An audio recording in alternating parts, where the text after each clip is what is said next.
Well, good morning.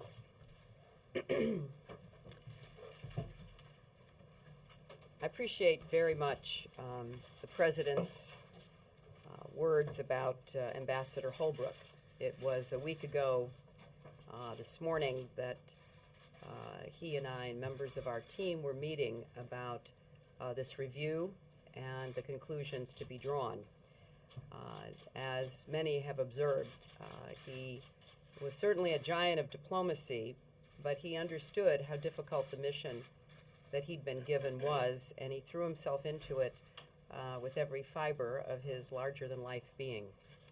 He was deeply committed to its success, and he and his team, two members of which are with me today, the acting special representative, Frank Ruggiero, who has on-the-ground experience leading one of our civilian teams in Kandahar for a year, and Dan Feltman, who has been another deputy in the operation focusing on our strategy going forward.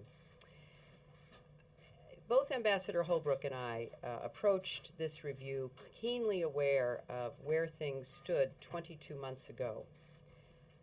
This administration, I think it's fair to remind us all, inherited an extraordinarily difficult situation.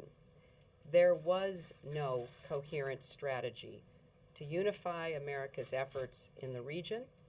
There was no clearly defined mission, and our people, both our military and our civilian forces, lacked the resources they needed to get any progress accomplished. Today, we have a very different story to tell. President Obama announced a strategy a year ago that defined a clear mission and committed the resources needed to accomplish it. Today's review shows that while we face serious challenges, as the President has just outlined, key parts of our strategy are indeed working well.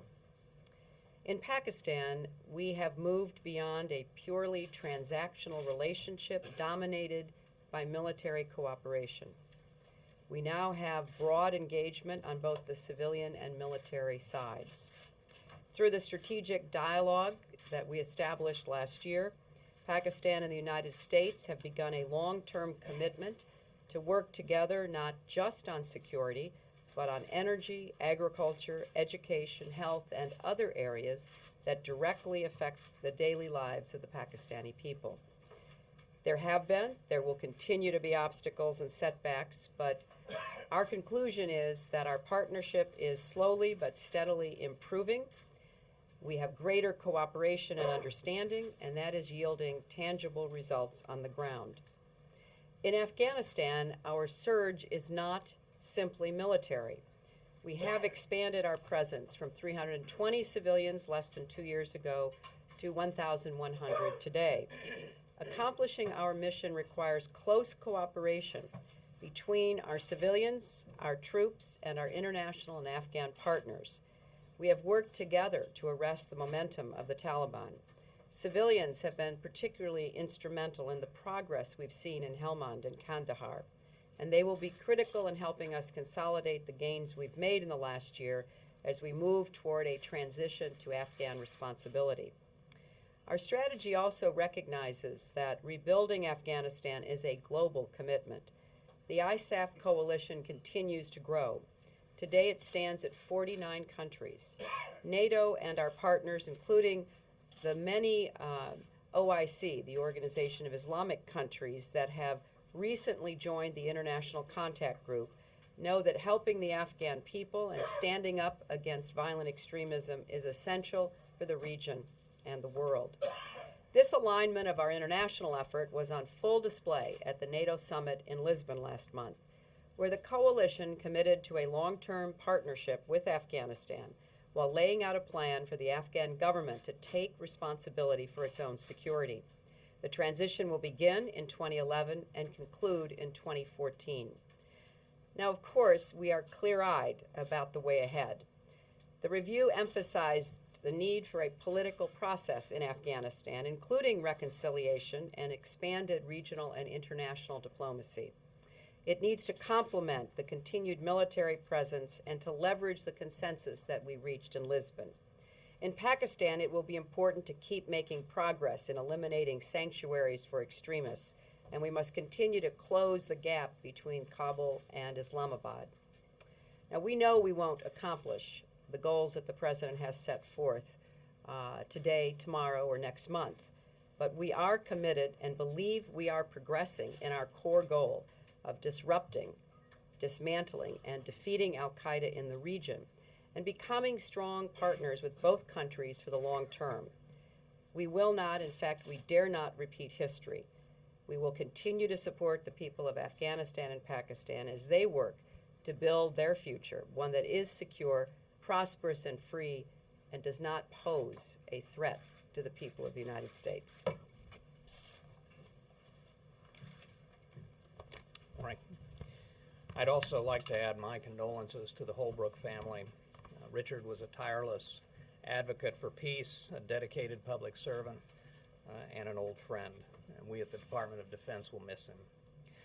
I just returned a week ago from another trip to Afghanistan where I saw firsthand our efforts across the country and met with troops and commanders on the ground. I saw personally how international and Afghan forces have halted Taliban momentum throughout the country and are reversing it in their traditional strongholds of Kandahar and Helmand. The sense of progress among those closest to the fight is palpable. In my last visit, last week with troops at a forward operating base near Kandahar, I met with our brave young men and women and their Afghan Army partners who have taken new territory, cleared it, secured it, and held it, and who are now in the process of linking their newly established zone of security with those in Helmand province. As we expected and warned, U.S., coalition, and Afghan forces are suffering more casualties as we push into these areas long controlled by the Taliban. Fighting in the east, where I saw how our troops are focused on disrupting Taliban insurgents and preventing them from gaining access to population centers, has also picked up. But as a result of the tough fight underway, the Taliban control far less territory today than they did a year ago. The bottom line is that the military progress made in just the past 3 to 4 months, since the last of the additional 30,000 U.S. troops arrived, has exceeded my expectations. Central to these efforts has been the growth of the Afghan security forces in both size and capability, and they are ahead of schedule. More than 65,000 new recruits have joined the fight this year, and virtually all of them are now rifle qualified, as opposed to only a third of them in November of 2009. Afghan troops are already responsible for security in Kabul and are increasingly taking the lead in Kandahar, where they make up more than 60% of the fighting forces. They are performing well in partnership with coalition troops and will continue to improve with the right training, equipment, and support. The growth of local security initiatives is helping communities protect themselves against the Taliban while denying insurgents sanctuary and freedom of movement. At the same time, Pakistan has committed over 140,000 troops to operations in extremist safe havens along the border in coordination with Afghan and coalition forces on the Afghan side. Though we believe the Pakistanis can and must do more to shut down the flow of insurgents across the border, it is important to remember that these kinds of military operations in the tribal areas would have been considered unthinkable just 2 years ago. And the Pakistani military has simultaneously been contending with the historic flooding that has devastated much of the country. While our progress in Afghanistan, as both the President and Secretary Clinton have said, is fragile and reversible, I believe that we will be able to achieve the key goals laid out by the President last year and further embraced by other NATO heads of state in Lisbon. That is, for Afghan forces to begin taking the security lead in the coming year, and for the Afghan government to assume security responsibility countrywide by the end of 2014. This process has already begun in places like Kabul and will accelerate in the spring and summer of 2011. The transition will spread nationwide over time. It will be gradual, and it will be based on conditions on the ground. I'd like to close with a special word of thanks and holiday greetings to our troops and their families, and especially to those who are serving in Afghanistan. It is their sacrifice that has made this progress possible. I regret that we will be asking more of them in the months and years to come. Mr. Kuhn? Thank you, Robert. A two-part question for Secretary Gates, Secretary Clinton, General Cartwright, and if I may follow up with you on a separate matter. That covers it. The key phrase is gains that are fragile and reversible. And wondering, I think that the American public would like to know, is it fair to assume or conclude that the bulk of the 100,000 troops there will be there for a long haul, and that that the withdrawal that begins in July will be quite gradual, lower than modest, and so when and for how long will the bulk of the troops be there? Well, first of all, the key to our success and to the completion of the transition of security responsibility in 2014 is the continued expansion of the Afghan National Security Forces. And I think the expectation on the part of both ourselves and our partners in the coalition is that as the Afghans increase their capability, then we can move to more challenging parts of the country, and at the same time, all of us begin drawing down our forces again based on conditions on the ground. But just as the Afghans are already in control of security in the Kabul area, and as I mentioned, are taking the lead in the Kandahar area, this is really the path out for everybody. Is the whole idea in the military strategy is to halt the momentum of the Taliban, reverse it, degrade their capabilities, and deny them control of major population centers. At the same time, you build the capacity of the Afghan National Security Forces to take on a degraded Taliban. In terms of when the troops come out, the President has made clear it'll be conditions-based. In terms of what that line looks like beyond July 2011, I think the answer is we don't know at this point. But the hope is that as we progress, that those drawdowns will be able to accelerate.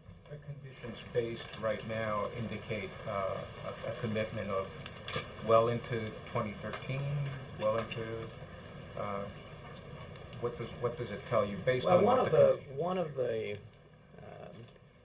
metrics that we're looking at is the importance of continually testing whether we're achieving our goals by whether we are able to transition to Afghan authority within a period of 18 to 24 months of arriving in a particular area.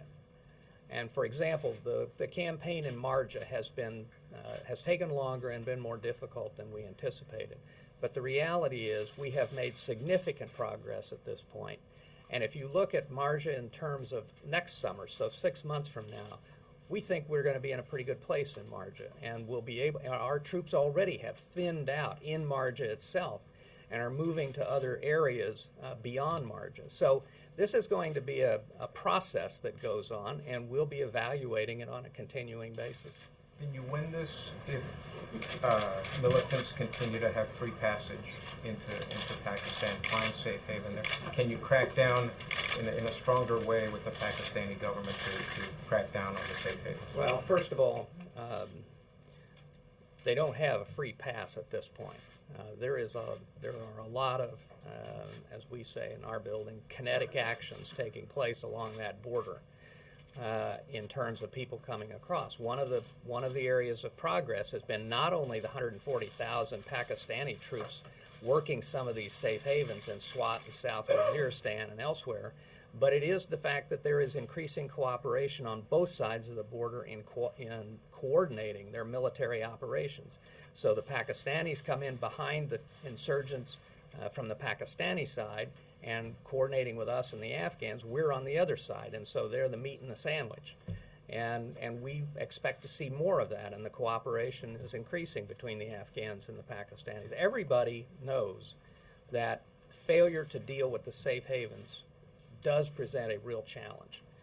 But I would argue that we are in the process of dealing with those safe havens, the Pakistanis on their side of the border, and Afghanistan, Pakistan, and us working together. Robert, on the omnibus, this is legislation that contains about $8 billion in pet congressional projects. These are the type of earmarks that the president said he would oppose. And curious, why didn't he simply tell Congress that he would not sign a bill that contained pork barrel projects in it? How can the White House urge passage of this with things in it that the president stood against? Jim, I want to go to Secretary Gates on this because I know they've had conversations about this, and then I'll come back to this in particular. I don't much like the earmarks either. I consider the second engine the poster child of earmarks. But what I have to look at is the alternative to the omnibus. A year-long continuing resolution would be a gigantic problem for the Department of Defense. First of all, it's a $19 billion cut in the budget, already a third of the way through or a fourth of the way through the fiscal year. We have very little flexibility to move money around the Pentagon budget without getting congressional approval for reprogrammings, which is always a complicated and time-consuming process. We have no flexibility in starting any new programs, such as funding for Cyber Command. So a year-long continuing resolution, as far as I'm concerned, for the Department of Defense is the worst of all possible worlds. The omnibus is not great, but it beats a year-long continuing resolution. And Jim, I would just add to this. The president would strongly prefer a piece of legislation that doesn't contain any of those earmarks. But as you heard Secretary Gates tell you, he's told you all exactly what he's told the president over the course of the last several meetings about the importance of this to the flexibility of his department and also to Secretary Clinton's department. Yes, sir. I have a question for Secretary Clinton and one for Secretary Gates. Secretary Clinton, in a new ABC News Washington Post poll, 60% of the American people say the war in Afghanistan is not worth fighting anymore. That's a high. Considering that the U.S. withdrawal date is not until 2014, how can the Obama administration continue to wage this war with so little public support? And then I'll have, I guess after she answers that, I'll ask Secretary Gates. Well, first, Jake, I think it's important to remember, as the President reminded us once again, why we're fighting this war.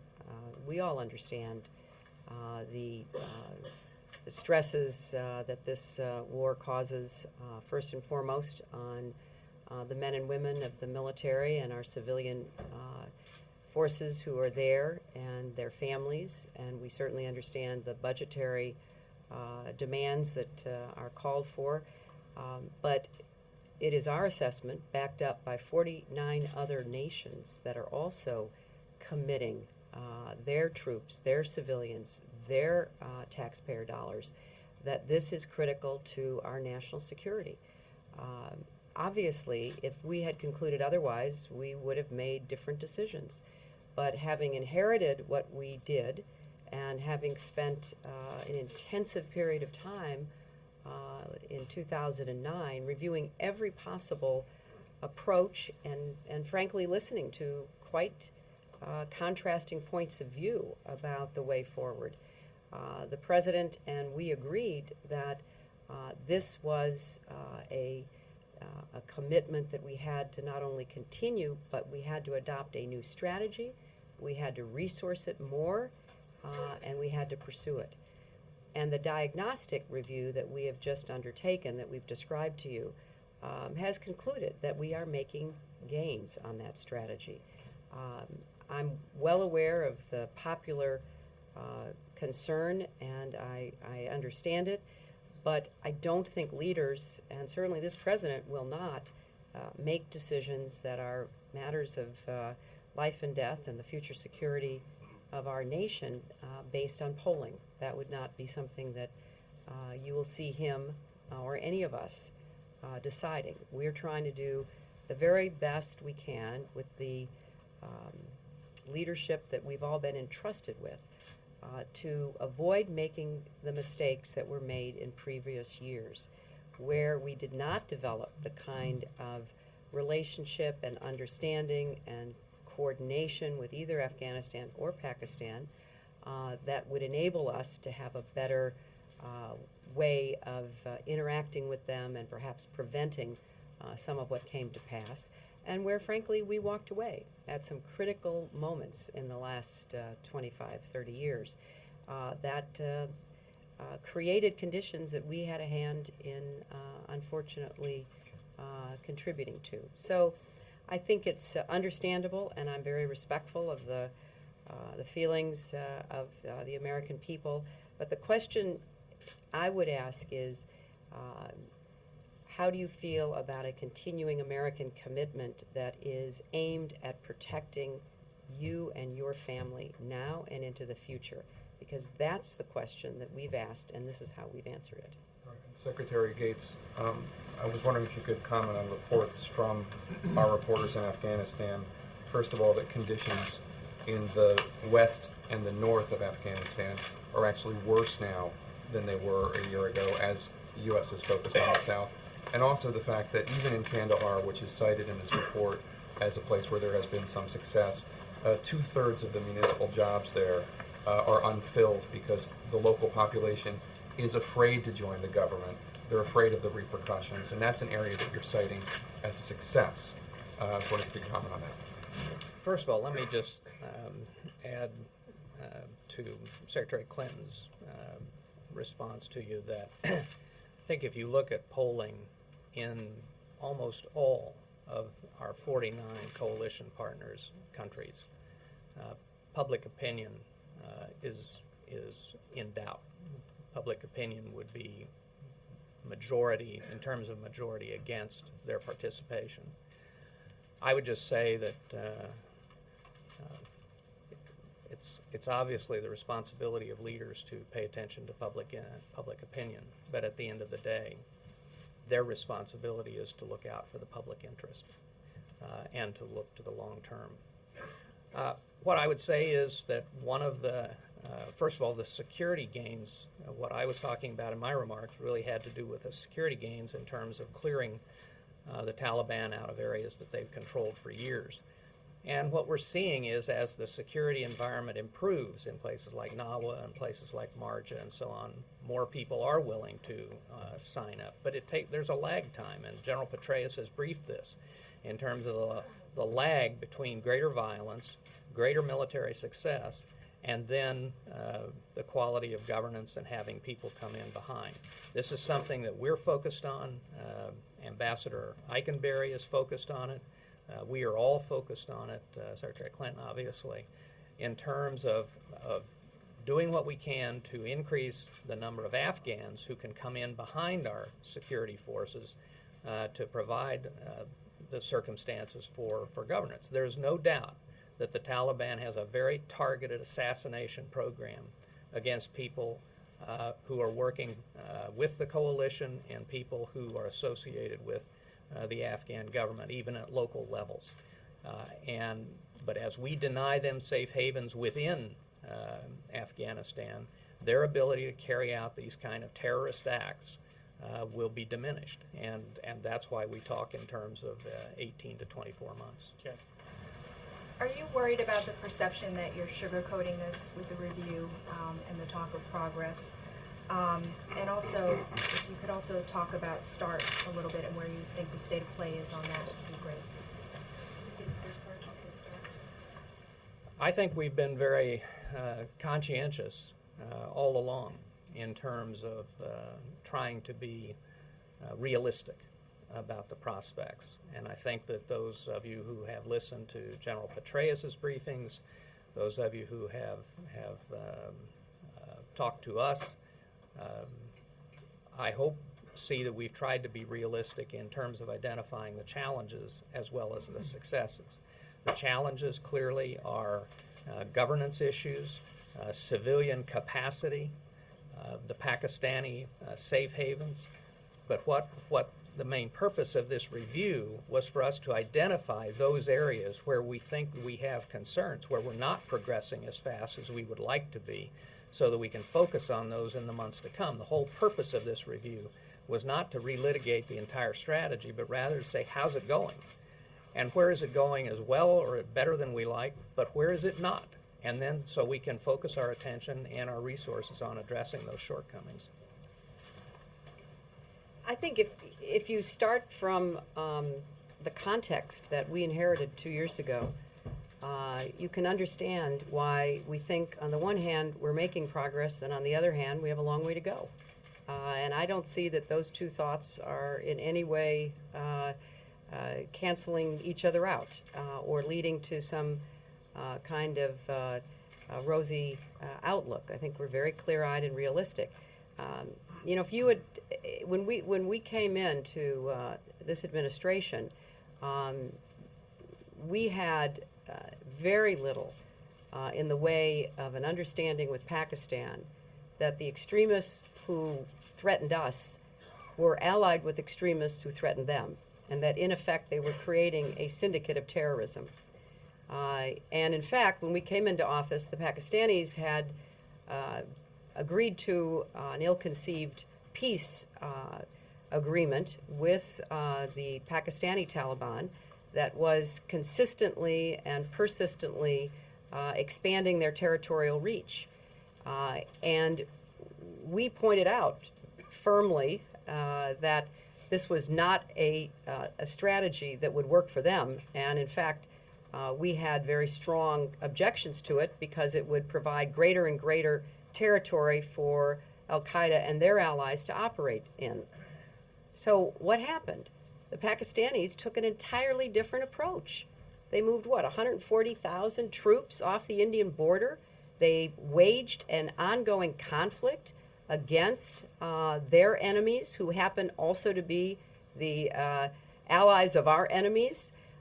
They began to recognize what we see as a mortal threat to Pakistan's long-term sovereignty and authority. That was not something that was predicted 2 years ago that they would do.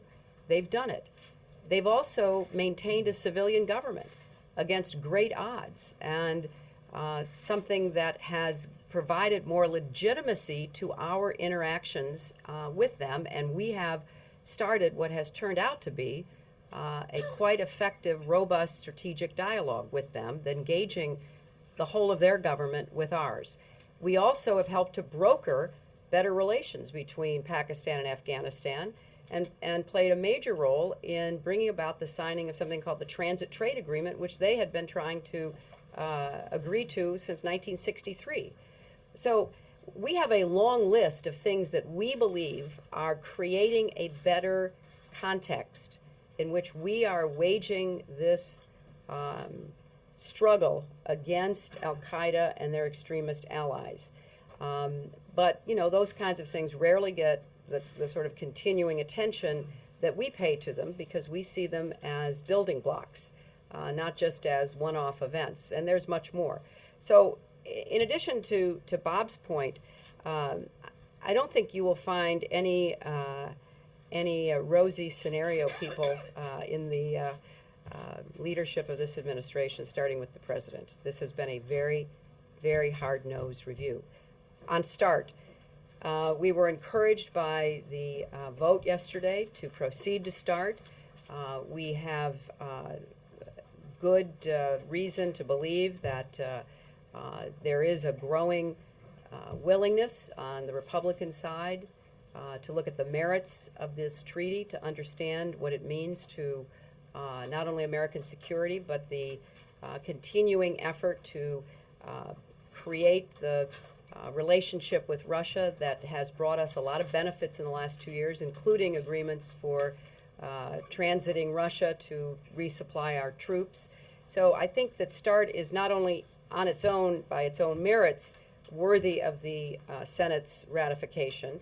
It is in the line of arms control agreements going back many years that have won overwhelming bipartisan support, and it is part of the efforts that we see moving forward well to bring Russia and Europe and the United States closer together to cooperate on what the threats of the future are, not to be looking back at the threats of the past. Let me get General Cartwright in here on that one as well. First, I want to go back to the question about sugarcoating. And what's fundamentally different at this point that we didn't have when we started, we had one basic metric against which to judge value and progress, and that was this construct of 18 to 24 months based off the Marines arriving in July of 2009 in the Helmand province.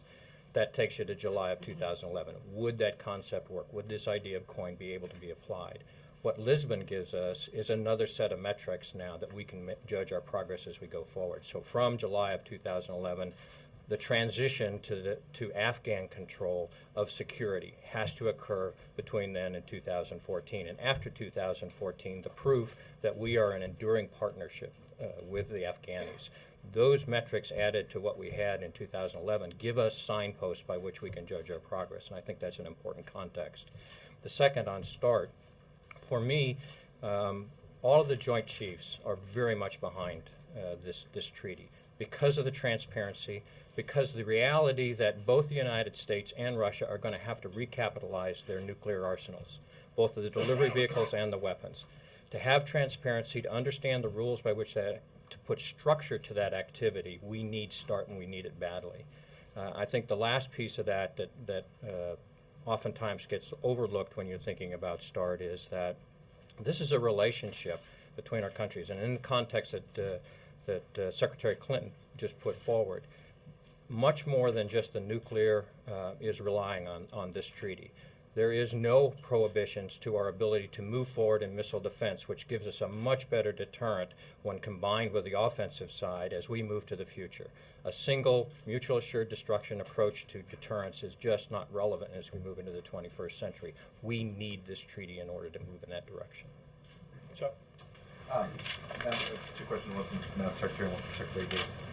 Is it fair, Secretary Clinton, to look at this review and say, and come to the conclusion that you feel you've made a lot more progress with the Afghanistan goals than on the Pakistan side? And second, you were just referring to the civilian leadership. Who's in charge of Pakistan in that larger sense? I mean, who is it that's running Pakistan? Is it the civilian government? Is it the military? Is it the intelligence agency? Well, Chuck, first, I would argue that we have made progress with Pakistan, and I think the President and each of us have alluded to some of the signposts of that progress. We still have a lot to do, and the floods were a major challenge to the not only the people of Pakistan, but also to our strategy, because we had adopted an approach to change how we were doing aid, to be much more responsive to what the Pakistanis themselves needed and wanted, as opposed to what we thought they should need or want. And so I think that we have made progress. We've made progress in certainly our military cooperation, but also our civilian cooperation. And I think, as with any question about leadership or who's in charge, we deal with the entire government. We, as the President said, he talks to President Zardari. I deal with the civilian leadership. We also talk to the military leadership. Admiral Mullen has developed a very positive, cooperative relationship with General Kiani. Leon Panetta deals regularly with the Director General of the ISI, General Pasha. We are in constant communication. And there are certain decisions that are made by different leaders within their government, but it would be a mistake, and it's a mistake that the United States has made continuously over the last 63 years, to move away from the democratically elected civilian leadership of Pakistan. Our goal is to help support that leadership, help them understand how to deliver and show that democracy produces results for people, and we intend to do that. And that's, so our answer is we deal with the leaders of Pakistan, and we do it in a very whole-of-government approach. And the strategic dialogue has given us the mechanism to be able to do that. Secretary Gates, are you surprised at how hard has your relationship with Senate Republicans, have you just noticed this change just simply because you work for a different administration? Are you surprised at how hard it's been for you to get a budget, how hard it's been for you to get START? And I know you've been involved in a lot of those lobbying efforts. Can you just describe how your relationship with Senate Republicans has changed going from one administration to another? They may have a different view, but I don't think it's changed at all. I mean, these things have always been hard. They were hard in the last Do administration. you think you'd be getting your defense budget if this were a Republican administration? I think that they would be wrapped around the axle on a lot of the same issues they're tied up with now. I don't think it's a partisan issue. Actually, the defense budget and the defense authorization bill for a long time has not really been a partisan issue. It's had as many Democrats supporting both, along with Republicans. So I've had the advantage in that I think certainly both the Armed Services Committees and the Appropriations Committees that I deal with, kind of across the political spectrum, are, first of all, very supportive of the military, very supportive of the Department of Defense, and I feel like I've had a great relationship with them. I would like to add one comment on the strategic dialogue, just to reinforce Secretary Clinton's point. When we have these strategic dialogue meetings that include Secretary Clinton and myself, and did include Ambassador Holbrooke and Chairman Mullen, our counterparts in these very small, very private meetings are not just General Kiani. It's the defense minister, it's the finance minister, it's the foreign minister. So it is, in fact, in reality, a whole of government approach with these guys. Quickly on START, I just want to follow up. Do you feel like that got politicized? Do you feel like it's getting politicized? I think that there were some genuine concerns on the Hill, particularly on the Republican side, but not exclusively on the Republican side, about the modernization of our nuclear enterprise and a reluctance to go forward on START without the assurance that the resources would be made available to be able to carry out the modernization programs that General Cartwright talked about. I think there were some misunderstandings, frankly, on missile defense. I hope that the testimony of the Joint Chiefs, and especially General Cartwright, who's expert in this area, and perhaps me to a lesser extent, have provided reassurance to people that this treaty in no way limits anything we have in mind or want to do on missile defense. So I think that there were some legitimate concerns, but frankly, I think they've been addressed. You remember the Christmas Day attempted attack, and I'm wondering if any of you can comment on how serious the threat picture is heading into this Christmas season.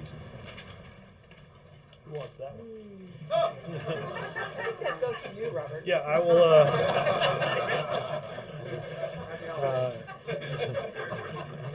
Merry Christmas, right? No, look, look. Obviously, and this is true in the counterterrorism meetings that the president has and the president's daily briefing. Obviously, we're not going to get into commenting on the specific intelligence. We know that Al-Qaeda and its extremist affiliates want to and seek to do harm and damage in Europe and in the United States. We have good relationships with those governments and information sharing, and we're taking all the steps that are necessary to ensure that we're doing all we can, as we did earlier this year with AQAP's attempt in using the computer printers.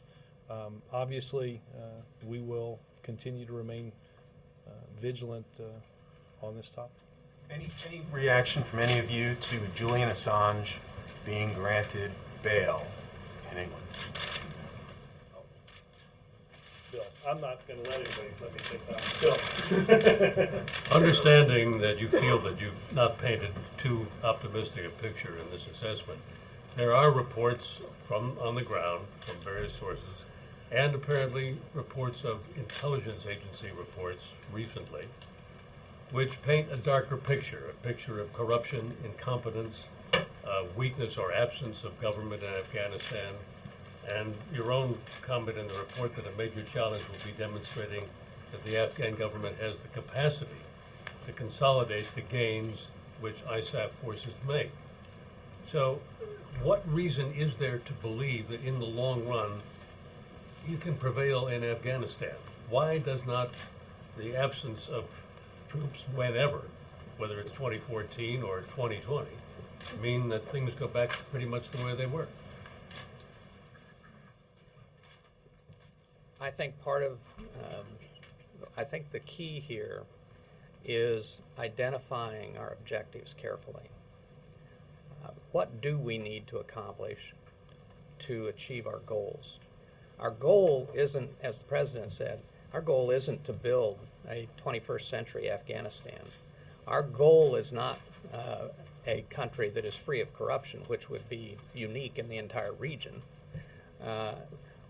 Our goal is what is necessary, in my view. Our goal is what do we need to do, along with our partners and the Afghans, to turn back the Taliban's military and violent capabilities to the degree that the Afghan government forces can deal with them, and to provide some minimal capability at the local, district, and provincial level for security, for dispute resolution, for perhaps a clinic within an hour's walk. What we are trying to work our way toward is what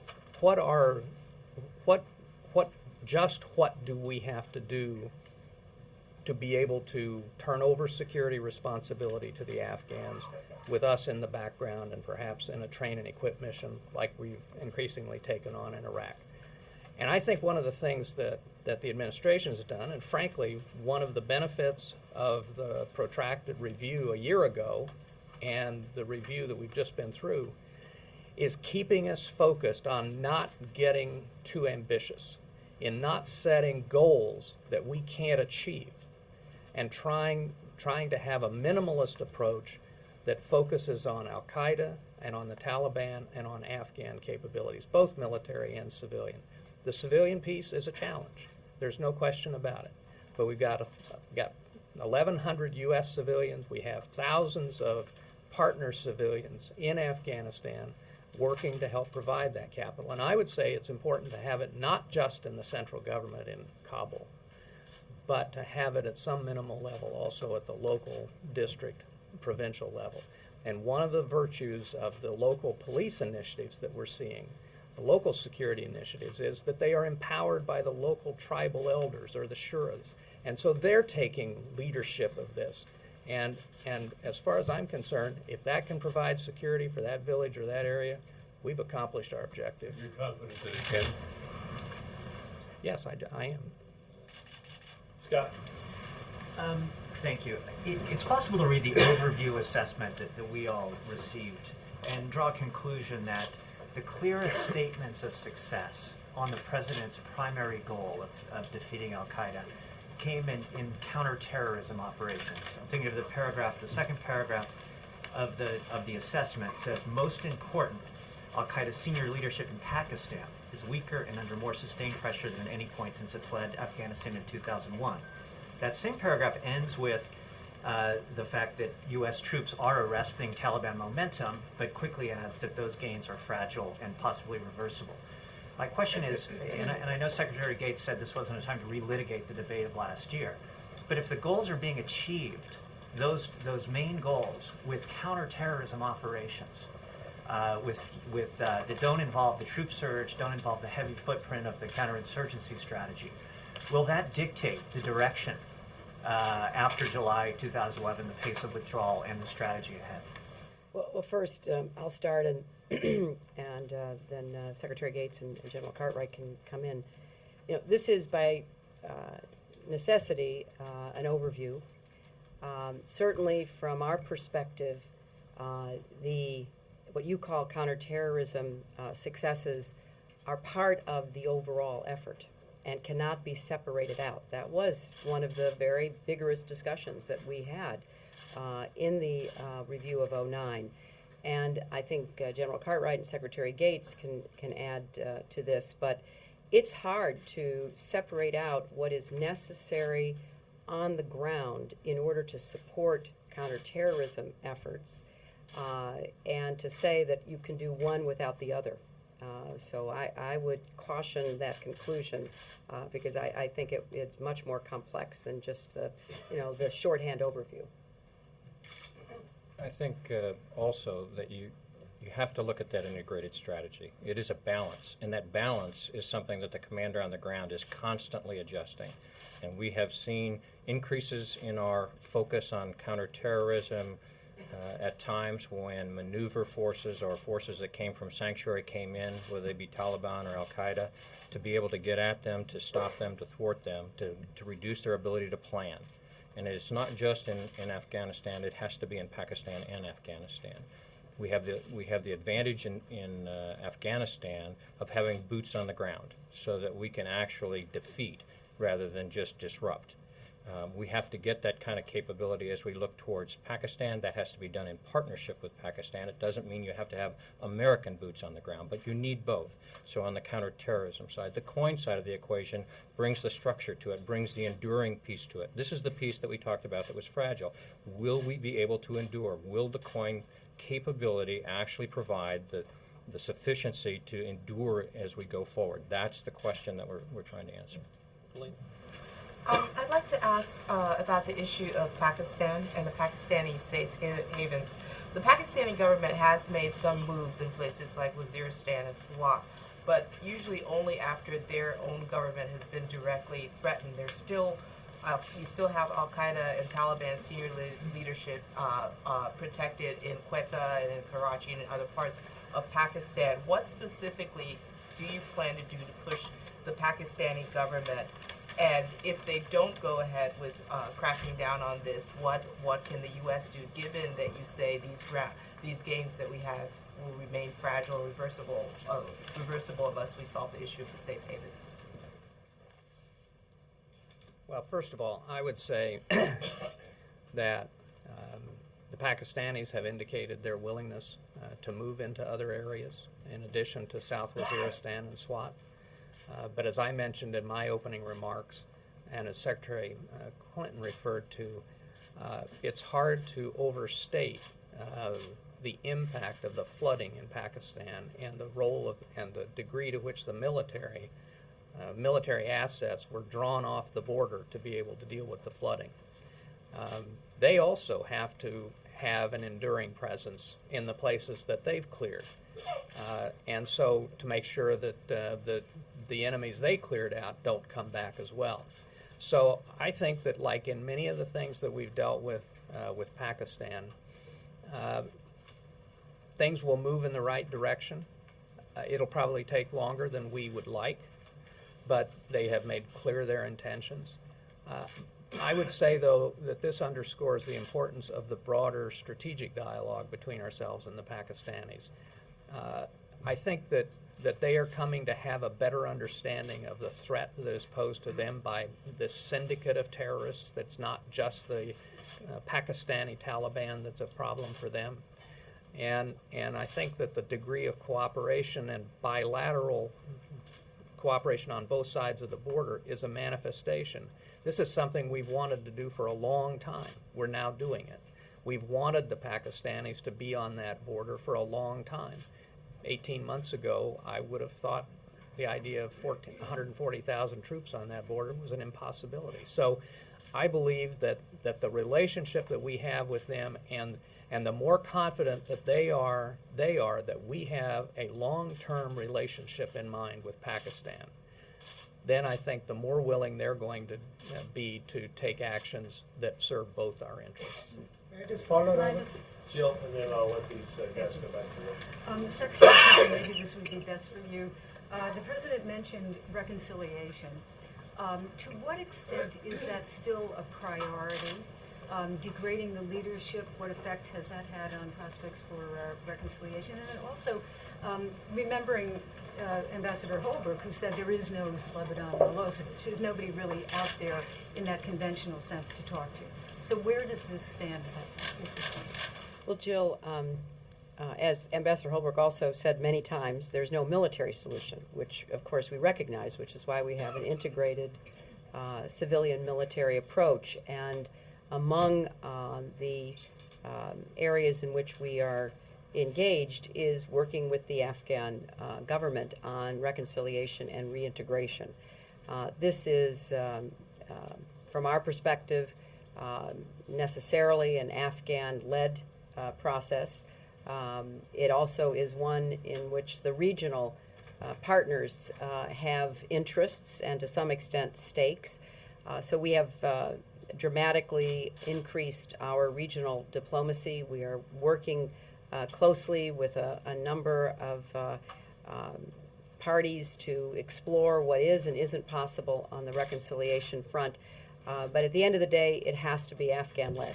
And so we are supporting President Karzai's efforts, and I expect that we'll be evaluating that, because we certainly believe that the increased military pressure is a necessary component of getting to a point where there can be a genuine discussion about reconciliation. Thanks, Thank you very much. Thank you all. Robert, can I'm you gonna clarify something for us? Possibly. Were you saying earlier that President Obama would sign the omnibus bill with $8 billion in earmarks if it reaches his desk? Again, I would reiterate that our strong preference would be a bill that didn't contain any of that. But as you heard from Secretary Gates, the continuing resolution would represent a significant disruption and a significant shortfall in the Pentagon's budget. And that's not to say we would also, as I think I said, would represents a shortfall as well at the Department of State as we are transitioning out of a military-led role in Iraq into one that is more civilian.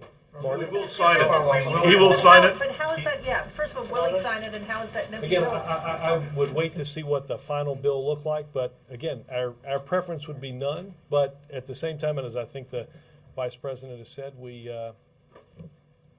understand it is not perfect, but it is what the leaders in very important departments like the Pentagon and the State Department have said are necessary and needed. But just to get clear, this is the one thing, this area of signing a big earmark-laden bill that he said he regretted. So when does the new approach to this start? I mean, he keeps on saying he doesn't want to do this, but he does it anyway. Well, Maura, I'd say two things. I mean, obviously, this is going to be somewhat dependent upon Congress. I mean, I think we've all seen interviews over the past 24 hours with people specifically opposed to this bill, specifically opposed to the earmarks in this bill, with earmarks in this bill. They're voting no. I mean, As ridiculous as it seems, they're still voting no. They're voting no, and I bet their press people are writing the press releases on the grants right now. I mean, at some point, Maura, I assume at some point those get pulled out, or that has to stop. But the president, again, we are long overdue on these bills, and the president has to make tough determinations about the equities as they are, and I know that he and Secretary Gates have spent quite a bit of time on this. Margaret, did you have something? Well, I did. I'm not sure. I'd like to. I'll give it a try. Yeah. If you can do it. But it's sort of a technical question, which is that in the 5-page unclassified that was released, there's not actually a lot of numbers or data or metrics, and I'm wondering if the administration can actually quantify the case that the Taliban controls less territory now. I mean, I think that's true in Helmand and Kandahar, but it may not be true in the north and the east, or maybe it is true, but we don't have. It's sort of like a take it on faith thing. You mean the north and the west? Can you Let me see if back there that up with are. data? Let me see if there are if there are numbers that are releasable around that. Look, I want to speak broadly for a second about the overview, because there are a series of questions were on this, and I think is you heard me talk about the review and the process around this review on Tuesday, and as this review states, we are not we're not ignoring the challenges, the many challenges and significant challenges that still remain. And I think we're pretty forthright in here about the notion that while we have seen on a security side in Afghanistan the stemming of momentum, we understand that clearing and securing and clearing are different than holding. And we have those challenges on the civilian side. We mentioned the progress that has been made in, and as you heard both the secretaries talk about, 140,000 Pakistani troops who understand the threat as they didn't 18 or 20 months ago. But we still have challenges with, and they've been mentioned in here, not just the safe havens in the federally administered tribal areas, but in other portions of the country. So I think we are, I think as we've seen gains, we understand that many challenges are apparent and still have to and will be dealt with. I think the press bar understands the need for you to be able to keep some of your information out of the eye of enemies, but in reporting, it's much easier to. It's much easier. It would be easier for us to write a story if we had data to back up the claims. No, I will say this, Margaret. I think there. I will check on what metrics. I think and you all have some very good reporters in the region. I think they back up that statement. I feel enormously confident of that. Carrie? Yeah, Thanks, Robert. So, today, Senators Brown and Murkowski came out in favor of Don't Ask, Don't Tell, and yesterday Olympia Snowe. So it's looking like the votes could be there. But Senator Reid is sort of giving mixed signals about whether or not there's going to be time to do this and how committed he seems to be to making it happen before the end of the year. You've said a number of times that this is important to the president. Why not put the president in front of a camera? Why not let him use his bully pulpit to lobby for this getting done before Congress goes home? Because, for instance, with START, he was in front of cameras with General Powell and. Yeah, Carrie, I think he's on every chance that he's been asked about this. He has talked about and started a process. The Pentagon study didn't happen out of thin air. It was a process that started as a way of measuring the attitudes of those as the president understood and realized that either legislatively or judicially, the policy was going to end. The president's been on the phone with, as you've asked me about, been on the phone with members and senators on this very important issue.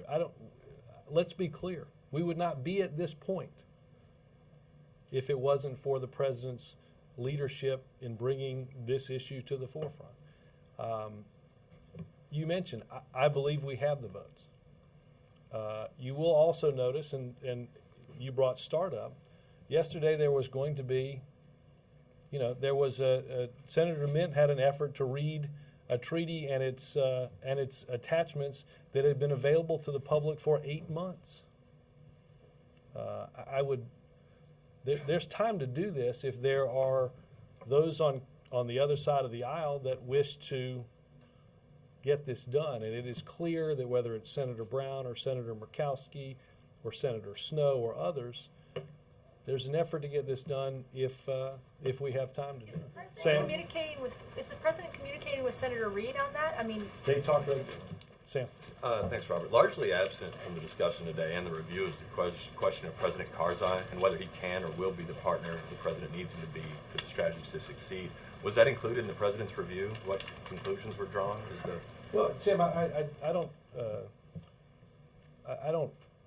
I think when we're talking about civilian capacity, and I think it's important, you heard what Secretary Gates said.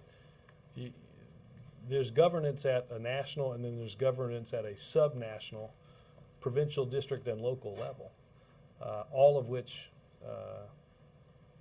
we have challenges on. President Obama talked with President Karzai last evening, and we continue to work with our partners to see progress. I think, though, that relationship seems to have gotten more strained or just stranger in the last year, and I'm curious what the hope is going forward. I mean, is that one of the realistic challenges that the White House, that the president's facing? What is one of the realistic? Getting Karzai to be the partner that the president needs to be. There are civilian capacity at a number of different levels is most definitely, as the report is clear on, is most assuredly one of the challenges.